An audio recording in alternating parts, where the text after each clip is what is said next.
Avez-vous déjà eu l'impression d'être sur une impasse, où vos forces ont pris fin, les ressources ont disparu et l'espoir n'a plus de souffle? Si oui, sachez que vous n'êtes pas seul et, plus important encore, c'est exactement le scénario où Dieu aime agir. N'est-ce pas ironique? Juste au moment où nous pensons que partout, il nous surprend. Dieu n'est pas en retard, il vient à son temps, et quand il arrive, l'impossible se penche devant sa volonté. Nous vivons des journées où les mauvaises nouvelles semblent rivaliser pour voir laquelle secoue le plus. Mais même au milieu du chaos, il y a une promesse vivante qui résonne du ciel. Je connais les pensées que j'ai sur vous.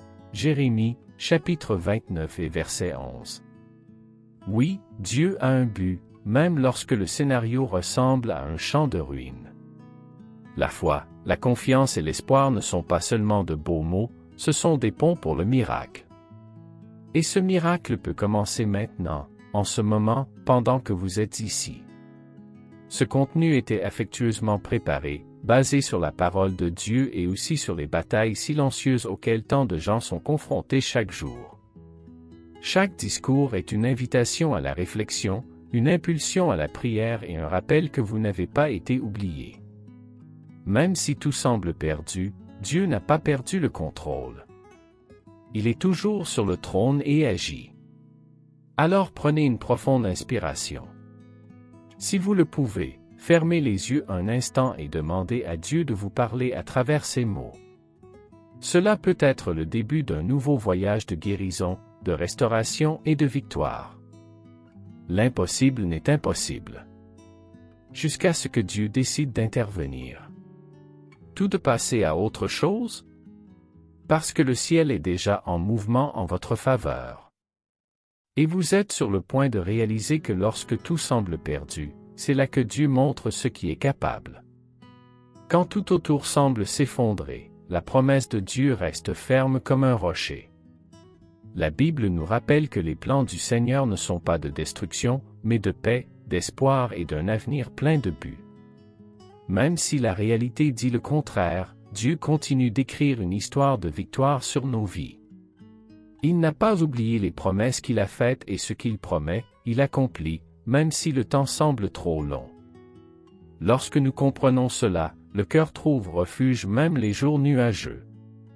Il est naturel de douter lorsque le moment présent est gris, mais c'est précisément là que la foi entre en jeu. Dieu ne s'attend pas à ce que nous ayons tout résolu pour agir, il agit au milieu de la confusion, du chaos, des larmes. Son plan est supérieur aux interruptions auxquelles nous sommes confrontés. Il peut sembler que le temps passe et que rien ne change, mais chaque seconde est sous contrôle divin. L'espoir n'est pas un optimisme vide, c'est à croire que celui qui a promis est fidèle à accomplir. Il y a ceux qui pensent que la promesse de Dieu est comme une note chanceuse, où vous gagnez ou non. Mais en fait, c'est une construction quotidienne.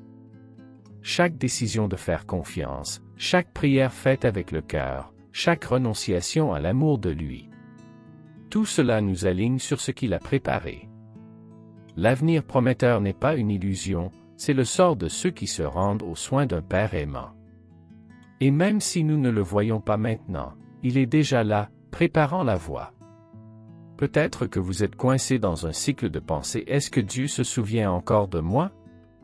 Ou, la promesse est-elle toujours debout? La réponse est oui. Elle est vivante et active. Ce que Dieu a dit de sa vie n'a pas expiré au fil du temps et n'a pas été annulé par les difficultés. Il continue de travailler, même dans les coulisses. La confiance est de savoir cela, même lorsque tout dit le contraire. Donc, avant d'aller à l'étape suivante, prenez une profonde inspiration et déclarez avec foi, « Seigneur, je crois en votre temps, dans votre promesse et dans votre but pour moi. » Cela peut sembler simple, mais ces mots activent quelque chose en vous. Ils relient le paradis à leur réalité. Et ce faisant, nous faisons de la place à Dieu pour continuer l'œuvre, une œuvre qui se termine à Vitria. Combien de fois avez-vous été perdu dans des pensées, en essayant de tout résoudre seul, comme si le monde était sur vos épaules? Le poids des préoccupations quotidiennes est comme un sac à dos invisible que nous sommes progressivement remplis. Compte, famille, santé, avenir. Et quand vous voyez, vous pouvez à peine marcher. Ce fardeau émotionnel consomme de l'énergie, vole la paix et nous paralyse. Mais Dieu n'a jamais voulu que nous portions tout cela seuls. Jésus est allé directement au point, dans Matthieu, chapitre 6 et verset 27, qui, autant que vous vous inquiétez, peut ajouter 1 heure à votre vie? Cette question simple désarme toute tentative de contrôle. La vérité est que la préoccupation ne résout pas, elle tombe malade. Et même en sachant cela, nous tombons souvent dans le piège de l'anxiété. Mais Dieu, avec sa grâce, nous offre une meilleure façon. Livrer, faire confiance et reposer. Dieu veut que nous lui faisions confiance dans tous les domaines de la vie, pas seulement dans ceux que nous jugeons spirituels. Il se soucie des comptes tardifs, du rendez-vous médical qui vous inquiète, de la douleur thoracique que personne ne voit. Le problème est que parfois nous essayons d'être autosuffisants et d'oublier de prier avant d'agir. Une simple prière, faite de foi et de sincérité, peut déplacer le ciel et soulager le cœur. Peut-être qu'aujourd'hui vous devez vous arrêter pendant 5 minutes, prendre une profonde inspiration et dire « Dieu, c'est trop lourd. Je le livre entre vos mains. » C'est le début de la guérison. La soumission n'est pas une faiblesse, c'est un acte de courage spirituel. Lorsque nous reconnaissons notre limitation, nous faisons de la place pour que la force de Dieu se manifeste. Et puis, ce qui semblait insupportable commence à devenir supportable avec la paix au milieu du chaos. N'oubliez pas, la préoccupation est différente de la responsabilité. Être responsable, c'est agir judicieusement. S'inquiéter, c'est vivre asservi par la peur de ce qui peut mal tourner. Dieu veut vous libérer de cela. Il a un but même dans les combats, et lorsque vous faites confiance, même sans comprendre, cela commence à ressentir le miracle de la légèreté. Allons-nous parler du secret pour atteindre cette paix? Vous savez ce moment où tout à l'intérieur de vous crie pour le contrôle, mais rien ne semble répondre? C'est là que la reddition devient la clé. Présenter des préoccupations à Dieu n'est pas un signe de défaite, c'est la première étape pour vivre la vraie paix. La paix qu'il donne ne vient pas quand tout est résolu, il arrive lorsque nous mettons tout entre ses mains, même sans garantie visible. C'est une paix qui n'a aucun sens humain, mais remplit l'âme. Faire confiance à Dieu, c'est ne pas croiser vos bras et attendre que les choses tombent du ciel. Il repose sur le fait qu'il contrôle, même lorsque nous n'avons pas la carte en main. C'est comme marcher dans une vallée noire avec la certitude que le pasteur nous guide. La foi nous appelle à marcher sans tout comprendre, et la paix vient précisément de là, sachant que nous ne sommes pas seuls. L'abandon est d'échanger nos peurs contre sa présence. La plupart d'entre nous ont appris à combattre leur propre force dès leur plus jeune âge. Mais en ce qui concerne l'âme, le bras fort ne résout pas. Dieu nous invite à vraiment faire confiance non seulement à la bouche, mais avec un cœur entier. Cela signifie laisser tomber le « et si, oh » mais « et oh » je ne livrerai qu'après. Cette paix qui vient de la livraison est différente de ce que le monde essaie d'offrir. Cela ne dépend pas du salaire reçu, du changement de diagnostic ou de la réponse à arriver. C'est une paix qui jaillit de l'esprit et envahit l'émotionnel.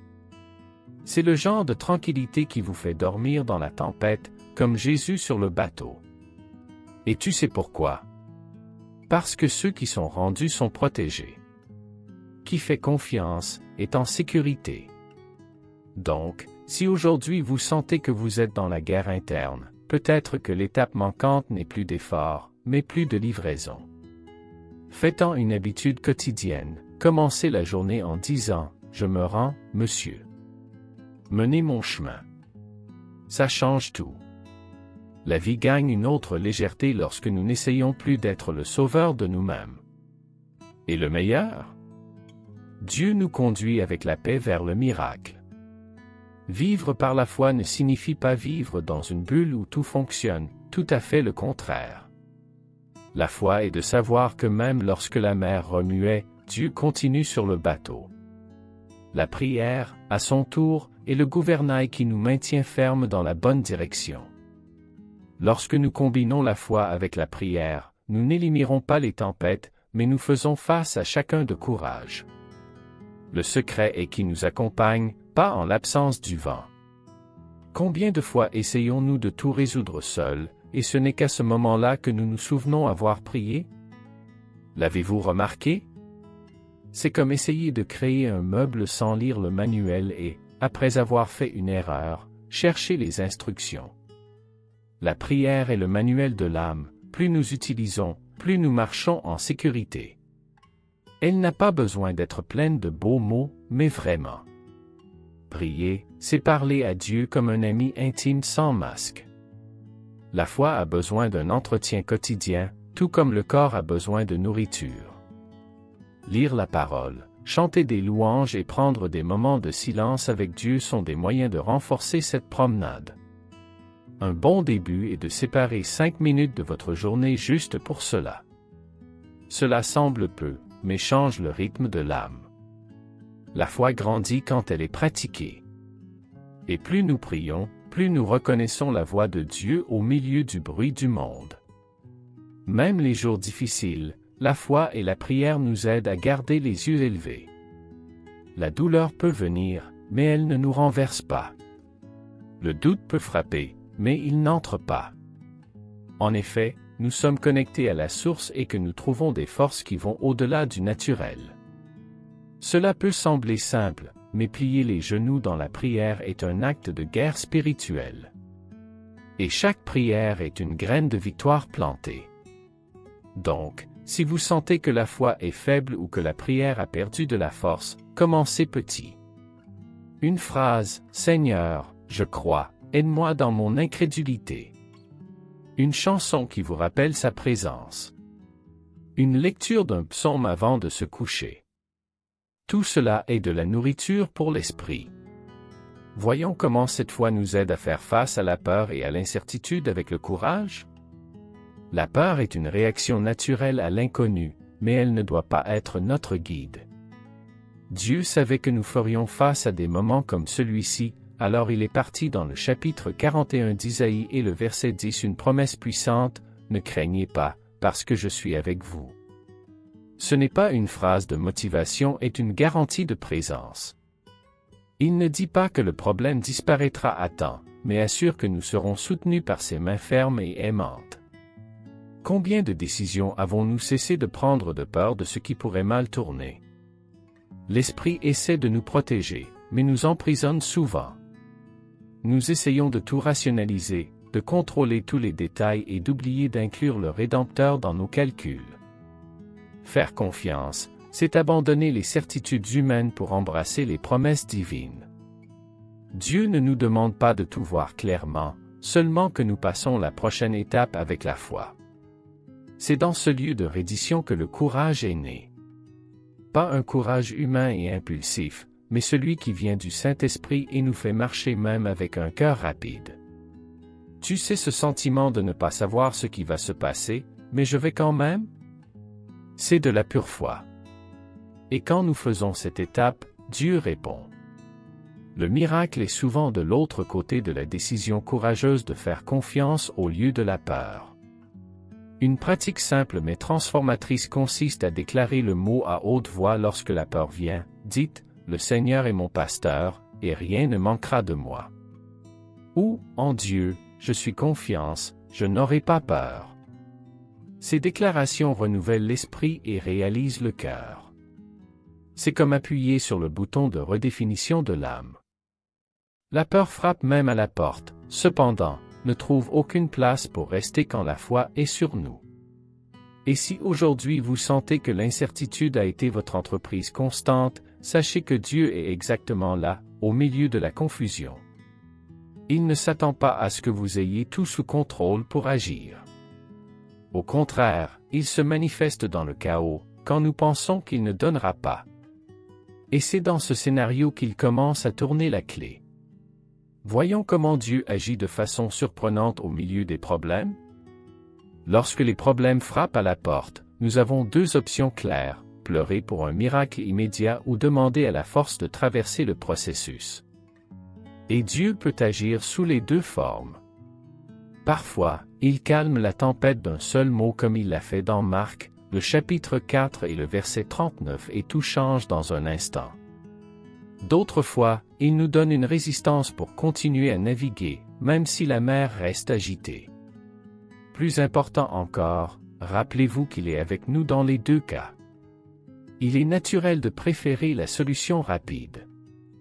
Qui ne voudrait pas que Dieu dise « Tais-toi, vent » et tout était en paix? Mais la réponse ne vient pas toujours comme ça. Souvent, le miracle est caché dans le processus, la croissance silencieuse de l'âme et du caractère, la foi qui mûrit en attendant. C'est dans ces moments que nous avons découvert une force que nous ne savions même pas que nous avions. Et c'est aussi surnaturel. Si vous traversez un combat, priez avec audace. Demandez la guérison, la restauration, la victoire. Dieu est satisfait de notre foi active. Cependant, disons aussi, Seigneur, s'il n'est pas temps de calmer la tempête, donnez-moi la force de le traverser. Cette prière révèle la maturité spirituelle. Elle dit, je te fais confiance quand même. Et cette confiance ouvre la voie à la paix, même lorsque le changement n'est pas encore arrivé. Lorsque Jésus était sur le bateau avec les disciples, la tempête est arrivée forte. Ils pensaient qu'ils allaient mourir, même avec le Maître là-bas. Cela montre que même ceux qui marchent avec Jésus peuvent avoir peur. Mais quand il s'est levé et a ordonné au vent de cesser, tout était calme. Cette scène nous apprend quelque chose de profondément, quelle que soit la grande vague, c'est important qui est sur le bateau avec vous. Et si c'est Jésus, la fin sera de la paix. Donc, face à ce que vous vivez aujourd'hui, je demande, priez-vous pour que Dieu change le paysage ou pour vous changer.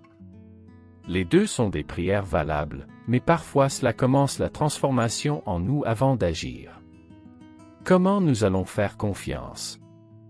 Même quand nous ne voyons rien? Faire confiance à Dieu quand tout se passe bien est facile. Mais et quand tout s'assombrit, quand les certitudes ajoutent et que la seule chose visible est le doute? C'est là que la foi brille vraiment. Imaginez quelqu'un qui grimpe une montagne sous un brouillard intense, chaque étape est franchie sans voir le sommet, mais confiant que le sentier est là. C'est la vie avec Dieu, nous ne voyons pas toujours où il nous mène, mais nous suivons parce que nous faisons confiance à son caractère. La foi n'est pas magique, c'est la résistance. C'est pour dire, même sans comprendre, je continue. Cette confiance dans l'invisible n'est pas aveugle, basée sur les expériences, les promesses et le témoignage de ceux qui ont vécu l'impossible. Si vous regardez en arrière, vous vous souviendrez des moments où vous pensiez que vous ne pourriez pas le supporter. Et a survécu. C'est la foi en cours de construction. Et cette construction nécessite de la patience, l'une des vertus les plus difficiles et précieuses. Beaucoup de gens abandonnent la veille du miracle parce qu'ils s'attendaient à des résultats immédiats. Mais le temps de Dieu ne se dépêche pas. La vraie confiance est prouvée les jours où rien ne se passe. C'est dans ce silence divin que notre foi est raffinée. Il n'y a pas de croissance spirituelle sans attendre. Alors au lieu de demander « Pourquoi cela prend-il ?» essayez de dire « Que voulez-vous m'apprendre en ce moment ?» Une façon pratique de maintenir la confiance est de faire un journal spirituel. Notez les prières faites, les réponses reçues, les petites bénédictions de la journée. Lorsque le doute arrive, relisez à nouveau. C'est comment se rappeler que la montagne a expiré des extraits. Et quand vous sentez que vous ne pouvez pas vous faire confiance, demandez à Dieu. Même la confiance peut être renforcée par la prière. Il comprend nos limites et nous soutient en eux. Lorsque la foi commence à vaciller, c'est la parole de Dieu qui nous ramène à l'axe. Les Proverbes, chapitre 3 et versets 5 et 6 nous donnent un indice clair. Faites confiance au Seigneur de tout votre cœur et ne vous soutiens pas dans votre propre compréhension. Autrement dit, faire confiance, c'est ne pas penser que tout est sous contrôle, c'est précisément le contraire. Il accepte que Dieu voit ce que nous ne voyons pas et sait ce que nous n'avons même pas imaginé. Il ne nous demande pas de comprendre seulement que nous sommes des revenus. La vérité est que notre compréhension est limitée, fragile et facilement influencée par les émotions. Avez-vous essayé une décision au milieu de l'anxiété? C'est comme essayer de conduire avec le verre tout flou. Mais lorsque nous décidons de reconnaître Dieu de toutes nos manières, comme le verset le verre, il redresse nos chemins. Cela ne signifie pas l'absence de courbes, mais une direction garantie. La Bible regorge d'histoires qui renforcent cette base de confiance. Abraham a attendu des années la promesse d'un fils. Moïse a passé des décennies dans le désert avant de diriger le peuple d'Israël. Dans tous ces cas, la foi était essentielle pour persévérer dans l'invisible jusqu'à ce que la réalité devienne visible. Cela nous rappelle que la confiance n'attend pas seulement, elle attend avec un but. Dieu agit toujours, même lorsqu'il semble être silencieux. Si vous souhaitez renforcer votre confiance, immergez-vous dans les Écritures. Séparez un temps pour lire le psaume 23, Hébreux, chapitre 11, la galerie des héros de la foi, et psaume 46. Marquez les versets qui touchent le plus votre cœur. Laissez le mot devenir votre fondation. Lorsque le doute frappe, au lieu de courir par peur, courez vers la vérité de la parole de Dieu, c'est l'ancre qui maintient tout ferme. Maintenant que nous avons vu que la confiance a un soutien solide dans la Bible, passons à quelque chose que nous recherchons tous, en particulier dans les jours difficiles, paix. Et ce n'est pas une paix, mais celui qui garde le cœur, l'esprit et transcende la compréhension humaine. Il y a une sorte de paix qui ne dépend pas des circonstances. C'est comme un bouclier de l'âme, quelque chose qui protège à l'intérieur même lorsque tout s'effondre à l'extérieur. Philippiens, chapitre 4 et verset 7 décrivent juste ceci, « Et la paix de Dieu, qui dépasse toute compréhension, gardera votre cœur et votre esprit. » Notez que cette paix n'est pas produite par nous, c'est un cadeau divin, activé lorsque nous faisons confiance et prions. Cette paix est si puissante qu'elle confond même ceux qui autour. Les gens regardent et demandent, « Comment pouvez-vous être si calme avec tout cela ?» Et la réponse est simple, bien que surnaturelle, est Dieu. Ce n'est pas le déni de douleur, il repose dans la promesse. C'est comme être dans la tempête, mais à l'intérieur du bateau avec Jésus. Le paysage fait peur, mais le cœur est ferme. Lorsque nous recherchons cette paix en présence de Dieu, l'environnement peut ne pas changer à l'époque, mais quelque chose change en nous. Le cœur cesse de courir effréné, l'esprit trouve le repos et l'âme prend une profonde inspiration. Cela vient de la prière sincère, de la véritable livraison, de la pratique quotidienne de se souvenir de qui contrôle. Ce n'est pas une évasion de la réalité, c'est un lien avec la vérité. Un conseil pratique est de commencer la journée avec un moment de silence et de gratitude. Il peut être de lire un psaume, de faire une légère louange ou simplement de dire « Seigneur, prenez soin de tout aujourd'hui ». Cela réalise tout l'esprit et crée une atmosphère de paix qui suit tout au long de la journée. Même les jours civils, une pause pendant 3 minutes pour prier peut changer complètement le cours des émotions. Cette paix est si précieuse car elle garde ce qui compte le plus, le cœur et l'esprit. Lorsque ces deux sont en Dieu, le reste se redressa. Et même si le scénario est toujours nuageux, la certitude intérieure nous conduit. C'est ainsi que nous commençons à comprendre qu'en tout, Dieu fonctionne. Nous ne réalisons pas toujours, mais Dieu travaille activement même lorsque tout semble arrêté. Romains, chapitre 8 et verset 28, nous rappelle, « Toutes choses coopèrent pour le bien de ceux qui aiment Dieu. » Cela comprend les bons jours, les mauvais jours et même les jours qui ne semblent avoir aucun sens. Dieu ne gaspille pas la douleur. Il transforme les cicatrices en témoignages, perte d'objectifs et déserts dans les écoles de foi. Le processus de croissance est rarement confortable. Parfois, ils impliquent des larmes, des doutes et même des moments de silence divin.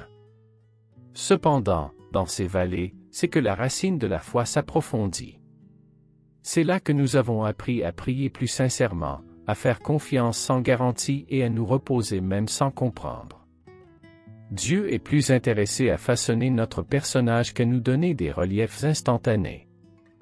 N'oubliez pas que la maturité spirituelle ne se produit pas du jour au lendemain. En tant qu'athlète qui s'entraîne pour un marathon, le chrétien est forgé dans les coulisses, dans des renonciations secrètes et de petites décisions quotidiennes.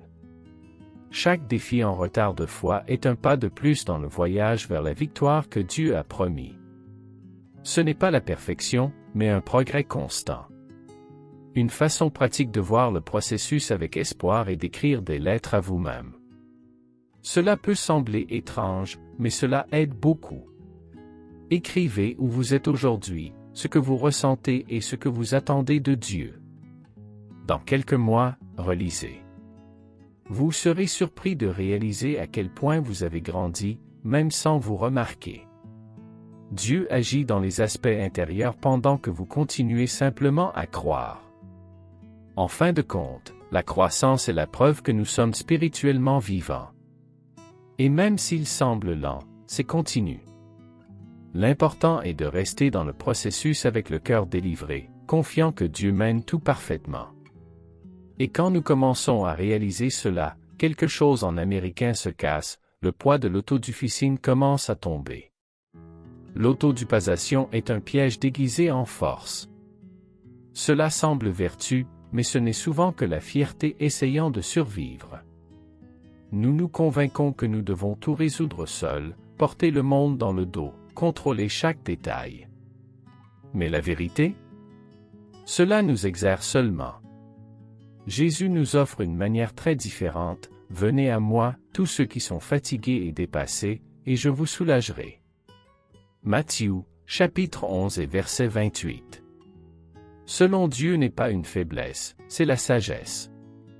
Il reconnaît que la vraie force ne vient pas de nous, mais de cela. Lorsque nous nous rendons, il nous soutient. Lorsque nous livrons, il nous guide. C'est comme arrêter de ramer la marée et commencer à naviguer avec le vent du Saint-Esprit. La légèreté, la paix et la direction, venons lorsque nous abandonnons le contrôle et acceptons que Dieu est le meilleur manager de nos vies que nous. Nous pensons souvent que la confiance de Dieu est la passivité. Mais c'est juste le contraire. C'est une attitude active de reddition quotidienne, de reconnaissance des limites et de recherche de direction divine. C'est comme dire, « Seigneur, j'ai des plans, mais tes fins sont plus grandes. Montre-moi le chemin. » Cette attitude transforme le cœur.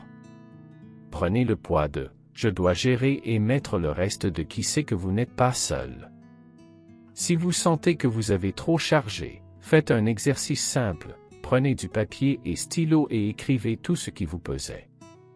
Puis priez à haute voix et dites, « Seigneur, je mets tout entre tes mains. » Et si vous le souhaitez, déchirez le papier plus tard comme symbole en qui vous avez confiance.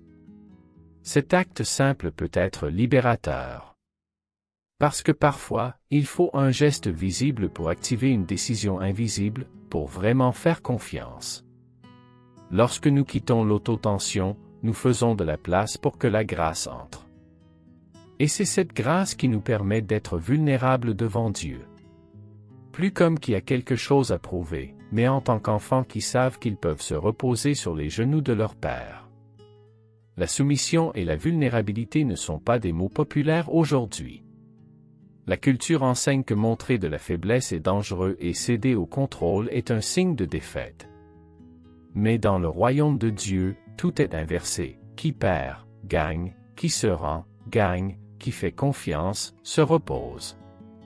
Faire confiance à Dieu est, surtout, un acte de reddition courageux, c'est dire, je n'ai pas besoin de tout savoir, parce que je sais qui est avec moi. Jésus nous a appris cela de manière pratique. Dans Gethsémani, il a prié, « Ne fais pas ma volonté, mais la vôtre. » C'est une vulnérabilité au plus haut niveau. Même s'il est un fils de Dieu, il s'est complètement rendu au plan divin. Et cette reddition ne l'a pas affaibli, au contraire, il l'a préparé à la plus grande victoire de l'histoire. Lorsque nous nous soumettons, nous sommes également prêts à quelque chose de plus grand. Être vulnérable à Dieu, c'est ouvrir le cœur sans filtre. Cela lui dit les douleurs que nous ne pouvions même pas expliquer, les peurs que nous cachons même de nous-mêmes. Dieu n'est pas effrayé par notre vérité. Il sait déjà tout et nous aime toujours. En fait, c'est en honnêteté que la relation s'approfondit. La prière devient plus que demander, devient une véritable rencontre entre père et fils, entre fille et père. Soumettre au plan de Dieu nécessite l'humilité, mais apporte également un soulagement. Après tout, s'il est bon, sage et souverain, pourquoi insister pour tout contrôler? Lorsque nous cessons de combattre nos propres forces, nous faisons de la place pour les miracles. Le miracle ne se produit pas dans le domaine du contrôle humain, mais dans l'atmosphère de la foi et de la livraison. Et c'est là que Dieu agit avec la liberté. Cette invitation à la soumission n'est pas de nous emprisonner, mais de nous libérer. Lorsque nous nous déshabillons de la fierté et des défenses, nous trouvons la paix, la direction et la force. C'est dans cet environnement que la prière devient plus profonde et plus puissante. Et c'est exactement pourquoi je vous invite, disons une prière ensemble qui englobe tout ce que nous vivons ici, un moment de foi, de guérison et de proclamation. Seigneur mon Dieu, aujourd'hui je viens devant toi avec un cœur reconnaissant. Merci pour ta fidélité, même lorsque je ne comprends pas tes voies. Merci pour chaque délivrance invisible, chaque réponse encore en chemin et chaque détail dont tu prends soin parfaitement. Je te loue pour ta présence constante et pour ne jamais me laisser seul. Au milieu de la douleur et de la joie, je reconnais que tu es bon en tout temps. Père, je crie maintenant pour la libération et la guérison. Libérez-moi des pensées qui m'emprisonnent, de l'anxiété qui vole ma paix et de la peur qui paralyse ma foi. Joue les blessures de mon cœur, celles qui se cachent même de moi-même. Les souvenirs de guérison, rétablissent les rêves, renouvellent les forces. Que votre main puissante apporte une restauration complète sur ma vie. Je déclare dans la foi que je suis plus que le gagnant en Christ. Aucune arme forgée contre moi ne prospérera. Je déclare la victoire sur ma maison, ma santé, mes relations et mes projets. Votre promesse est vivante, et je l'emporte avec confiance. Rien ne peut me séparer de votre amour et c'est ma sécurité. Intercédons maintenant pour ceux que j'aime, ma famille, mes amis et même ceux qui m'ont blessé. Que votre Saint-Esprit atteigne chacun, avec réconfort, direction et disposition. Qu'il y ait une réconciliation là où il y a eu une division, la guérison là où il y a une maladie et la paix où règne le chaos. Utilisez ma vie comme un instrument de votre amour et de votre témoignage de votre grâce. Papa, je pleure pour la direction, la protection et la provision dans tous les domaines de ma vie. Je ne veux pas marcher, mais par la foi. Guidez-moi avec votre sagesse, délivrez-moi des chemins tortueux et fournissez tout ce dont vous avez besoin en votre temps. Je déclare, votre bonté et votre fidélité m'accompagneront chaque jour. Au nom de Jésus, Amen. Si ce message vous a parlé, je veux vous inviter à prendre des mesures de foi dès maintenant. Tapez ici dans les commentaires le mot « Amen » en signe que vous avez reçu cette prière et croyez que Dieu agit déjà. Cela peut sembler simple, mais ce petit geste a une grande signification spirituelle. C'est une déclaration publique que vous faites confiance à Dieu pour que l'impossible se produise.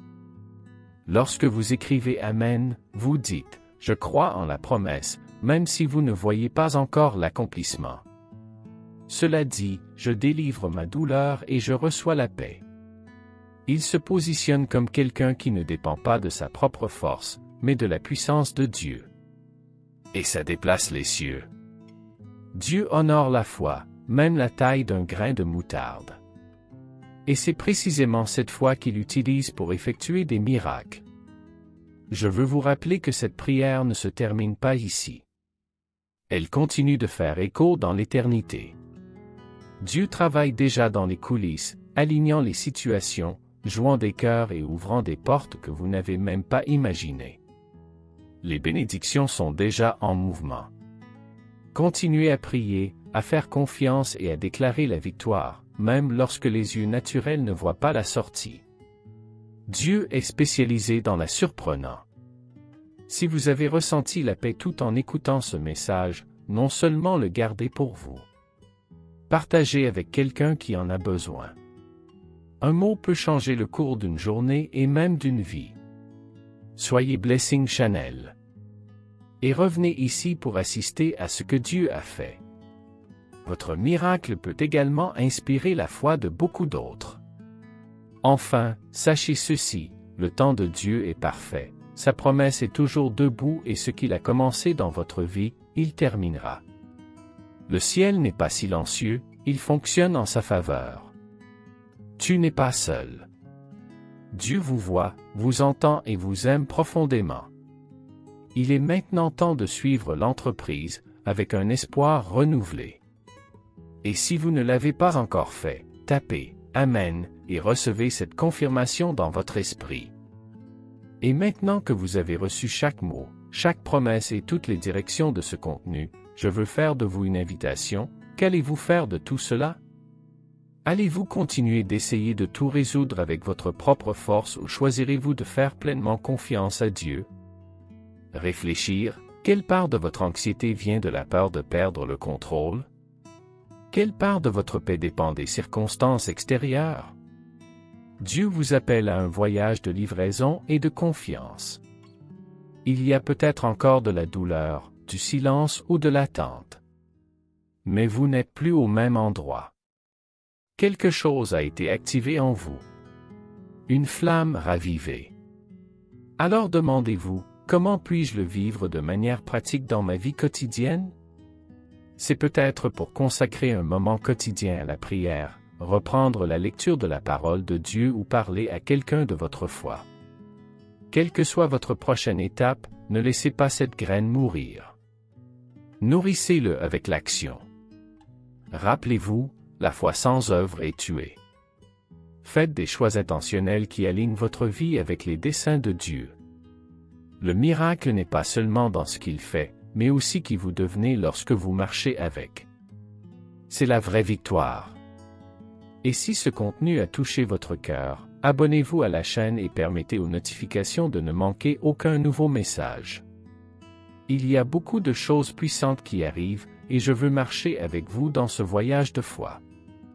Partagez cette vidéo, laissez votre « Amen » dans les commentaires et réunissons-nous ensemble. Dieu fait toujours l'impossible.